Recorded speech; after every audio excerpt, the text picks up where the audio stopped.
Now your next topic is tensor. This is first definition of first section. Tensor क्या होते हैं? Tensor एक mathematical objects होते हैं जिन्हें हम physical properties which can be use to describe physical properties को डिस्क्राइब करने के लिए हम यूज़ करते हैं, जैसे कि scalar and vector. Order of a tensor is defined by number of directions. Means tensor का ऑर्डर किस पे डिपेंड करता है? डायरेक्शंस पे डिपेंड करता है. फॉर एग्जांपल जैसे स्केलर एक ऐसा टेंसर है जिसका ऑर्डर 0 है because scalar has no direction. Okay. Vector की ओनली वन डायरेक्शन होती है, इसलिए इसका ऑर्डर क्या होता है? 1 होता है. मैट्रिक्स में 2 डायरेक्शंस होती हैं, along row and along column, तो इसलिए हम इसे क्या कहते हैं? Order of tensor of order 2. तो टेंसर क्या होते हैं? मैथमेटिकल ऑब्जेक्ट्स होते हैं, मतलब जो हम रिप्रेजेंट फिजिकल प्रॉपर्टीज़ को रिप्रेजेंट करने के लिए यूज़ करते हैं. तो ऑर्डर ऑफ अ टेंसर किस पे डिपेंड करता है? नंबर ऑफ डायरेक्शंस पे डिपेंड करता है. For example scalar, vector and matrix. Scalar की कोई डायरेक्शन नहीं होती, इसलिए ये ऑर्डर 0 का होता है. वेक्टर की डायरेक्शन अलोंग 1 डायरेक्शन होती है, तो ये 1 ऑर्डर का होता है. मैट्रिक्स की 2 डायरेक्शंस होती है, तो ऑर्डर 2 होता है. ओके. सबसे पहले हम बात करेंगे कार्टेशियन टेंसर ऑफ ऑर्डर 1. तो जस्ट इन डेफिनेशन हम क्या बोलते हैं? Cartesian tensor of order 1 means कि it is an entity that may be represented by components AI. कि ये एक ऐसी एंटिटी होती है जिन्हें हम इसके कंपोनेंट्स AI से रिप्रेजेंट कर सकते हैं, where I is equals to 1, 2, 3 with respect to rectangular Cartesian coordinate system OXI. Okay. With respect to rectangular Cartesian coordinate system इसके कंपोनेंट्स क्या होंगे? AI होंगे. And with respect to OXI dash. आपने OXI और OXI dash के बारे में मैंने आपको बताया है कि अगर एक कार्टेशियन कोऑर्डिनेट सिस्टम लेते हैं और हमें उसे थ्रू सम एंगल हम उसे रोटेट करते हैं, तो आपके पास एक नया कार्टेशियन कोऑर्डिनेट सिस्टम आता है. उस नए कार्टेशियन कोऑर्डिनेट सिस्टम को हम OXI डैश लेते हैं. तो इसके रिस्पेक्ट में जो कंपोनेंट्स होंगे वो क्या होंगे? AI डैश होंगे. which obtained by rotating OXI about origin O, and then AI and AI dash obey the law AI dash is equals to LIJ AJ. देखो अगर AI जो है आपके कंपोनेंट्स OXI के रिस्पेक्ट में है, AI डैश जो है वो OXI डैश के रिस्पेक्ट में है, तब ये दोनों कंपोनेंट्स जो हैं वो इस लॉ को सेटिस्फाई करेंगे. AI dash is equals to LIJ AJ, और इसे हम क्या कहते हैं? Tensorial law of order 1. देखो 2 तरह से करना, मतलब कि AI डैश और AJ मीन्स कि अगर आप सेम पॉइंट को सपोज आप सेम पॉइंट को किसी कोऑर्डिनेट सिस्टम से x1 y1 लेते हो, अगर आपने इस कोऑर्डिनेट सिस्टम को रोटेट कर दिया, suppose rotated by some angle, तो इसके एक्सिस रोटेट हो जाएंगे दोनों. तो इस एक्सिस के अकॉर्डिंग इस पॉइंट की वैल्यू समथिंग एल्स होगी ना, कुछ और होगी. वही हमने एक्सप्लेन किया है कि AI जो है वो पहले OXI के रिस्पेक्ट में AI थी, और नेक्स्ट जब आपने उसको रोटेट किया तो उसके रिस्पेक्ट में AI डैश होगी, और यहीं से आपका क्या आया? टेंसोरियल लॉ ऑफ ऑर्डर 1. ओके. कुछ एग्जांपल्स है इसके. फर्स्ट है every vector is a tensor of order 1. जैसे मैंने बताया कि वेक्टर की ओनली 1 डायरेक्शन होती है, इसलिए ये ऑर्डर 1 का है. तो वो प्रूफ करते हैं. हमने एक वेक्टर ले लिया ए वेक्टर को किस तरह से? अगर ए वेक्टर लिया है तो उसके 3 कंपोनेंट्स होंगे, along X axis, along Y axis, along Z axis. तो वो कंपोनेंट्स क्या हैं? E one cap, where e one cap is unit vector along X axis, unit vector along Y axis and unit vector along Z axis. तो क्या आएगा? A1 e one cap plus A2 E2 cap plus A3 E3 cap. Same vector ही another coordinate system के along भी होगा, means A1 dash E1 cap dash, A2 dash E2 cap dash plus A3 cap E3 cap dash. तो एक vector को आप इस तरह से राइट कर सकते हो.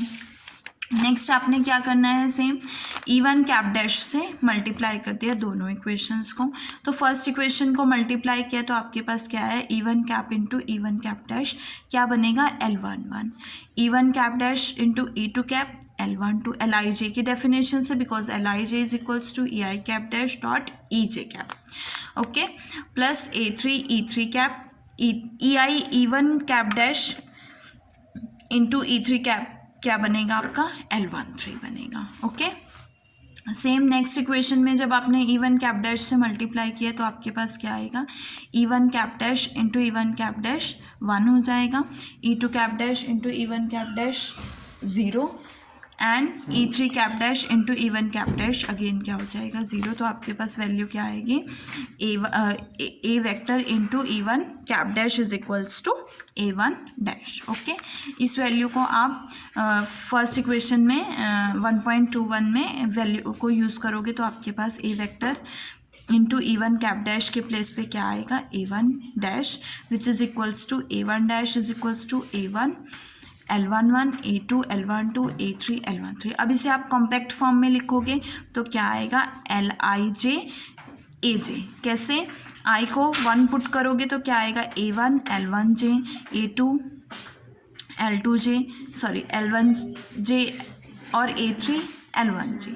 फिर J को वेरी कराओगे, पहले I को 1 पुट किया उसके लिए आपके पास ये आ गया, J को वेरी कराओगे तो आपके पास क्या आएगा 1 2 3। जैसे LIJ को आप ओपन करोगे तो I को 1 पुट किया ना आपने, A1 डैश फाइंड आउट करना है तो I को 1 पुट करोगे तो क्या आएगा L1J AJ। अब J को वेरी कराना है तो J को 1 2 3 पुट करोगे तो क्या आएगा L11 A1 L12 A2 plus L13 A3। Okay, और ये किसकी डेफिनेशन है, tensor of order 1। So every vector is a tensor of order 1। Okay, next है आपके पास proof that velocity is a tensor of order 1। जो आपके पास वेलोसिटी होती है वो भी क्या होती है, टेंसर होती है ऑर्डर 1 की। तो इसके लिए आपने कंपोनेंट्स लिए वेलोसिटी v के, कि v वेलोसिटी के कंपोनेंट्स OXI सिस्टम के अकॉर्डिंग vi है और OXI डैश सिस्टम के अकॉर्डिंग vi डैश है। अगर डेफिनेशन ऑफ वेलोसिटी देखें तो rate of change of displacement आपके पास क्या होती है, वेलोसिटी होती है। तो rate of change of displacement क्या होगी, इसके according XI dash OXI dash के अकॉर्डिंग XI डैश आपके कंपोनेंट्स होंगे तो आपके पास क्या आएगा vi dash is equals to dxi dash upon dt।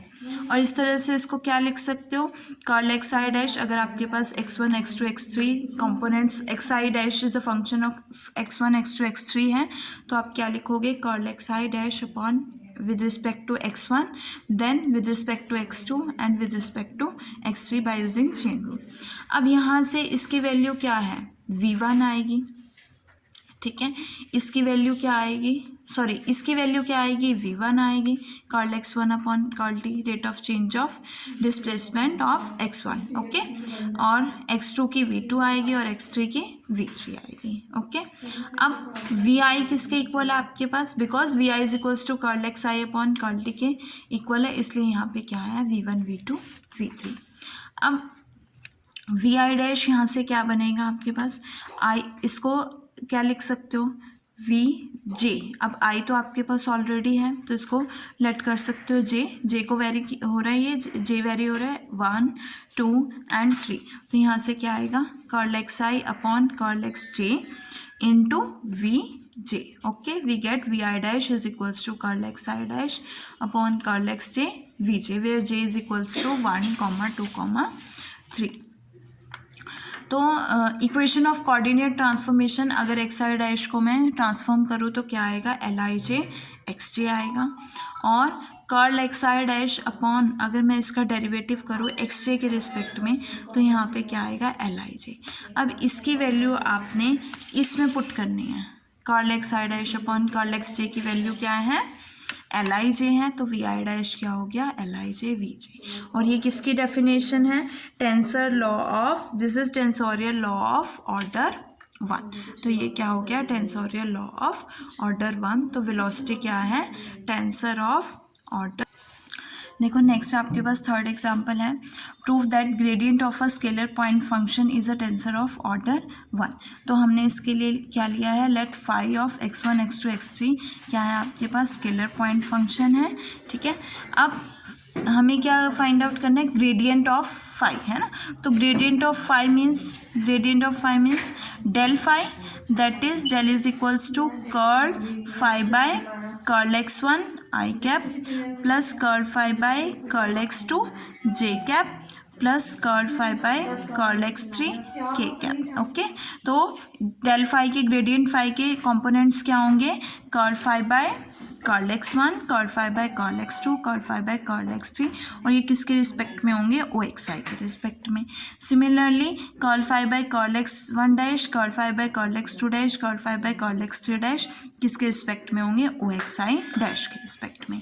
अगर मैं डैश को आई के फंक्शन में राइट कर सकती हूँ तो यहाँ से क्या आएगा, curl phi by curl x1 dash, curl phi का डेरिवेटिव x1 के रिस्पेक्ट में और x1 का x1 डैश के रिस्पेक्ट में, similarly for x2 and similarly for x3 and V, और ये भी राइट कर सकते हैं curl phi by curl x2 dash के लिए curl phi by curl x1 by curl x2 dash and up to son and similarly for x3 dash. तो इन तीनों इक्वेशन से हम जनरली क्या लिख सकते हैं कि curl phi by curl x I dash को आप क्या लिखोगे, curl phi by curl x3 और curl x3 by curl x I dash. For example अगर आपको आई को 1 पुट करना है तो आई को 1 पुट करोगे तो आपके पास क्या आएगा, curl phi by curl x1 dash, curl phi by curl x3, ये आएगा curl phi by curl x3, curl x3 upon curl x1 dash. अब किसको वेरी कराना है आपने, किसको पुट करना है, जे को 1 2 3, तो जे को 1 पुट करोगे ये टर्म आएगी, जे को 2 पुट करोगे ये टर्म आएगी और जे को 3 पुट करोगे ये टर्म आएगी। सिमिलरली जब आई को 2 पुट करोगे तो ये वैल्यू आएगी, आई को 3 पुट करोगे तो ये वैल्यू आएगी। Okay, and we know that xj by tensorial law of first order xj is equals to lij xi dash, इसका डेरिवेटिव करोगे xi डैश के रिस्पेक्ट में तो आपके पास क्या आएगा, lij। तो यहाँ से xj upon curl xi dash की वैल्यू क्या आएगी, lij। तो आपके पास क्या बनेगा, curl phi by curl xi dash is equals to lij curl phi by curl x3 which is tensorial law of order 1। तो gradient of a scalar point function क्या होता है, ऑर्डर 1 का टेंसर होता है।